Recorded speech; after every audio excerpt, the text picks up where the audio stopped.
یہ انجینئر مرزے کی اپنی کہانی ہے، جھوٹ ہے، دجل ہے، فریب ہے، دھوکہ ہے۔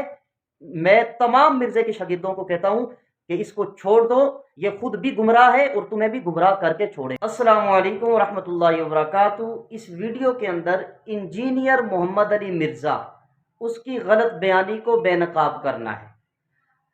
ارشاد بھٹی کے ساتھ اس کا ایک انٹرویو ہوتا ہے 2 گھنٹے 17 منٹ کے، اور اس کو آپ سن سکتے ہیں 19 منٹ کی جہاں سے ویڈیو شروع ہوتی۔ ارشاد بھٹی ایک سوال کرتا ہے کہ کیا فتح مکہ کے وقت اسلام قبول کرنے والے صحابہ نے موت کی ڈر کی وجہ سے اسلام قبول کیا تھا؟ انجینئر کہتا ہے جی بالکل۔ آگے دلیل کیا دیتا ہے؟ کہتا ہے کہ سورۃ توبہ میں لکھا ہے، اللہ تعالیٰ نے سورۃ توبہ میں لکھا ہے کہ آپ کے پاس 4 مہینے کا ٹائم ہے، یا تو اسلام قبول کرو گے یا جزیرہ نما عرب چھوڑ کے چلے جاؤ گے، ادروائز جہاں پاؤ گے قتل کر دیے جاؤ گے۔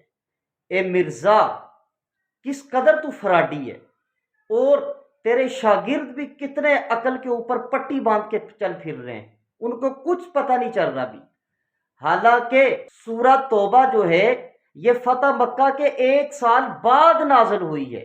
سورہ توبہ کب نازل ہوئی ہے؟ فتح مکہ کے 1 سال بعد۔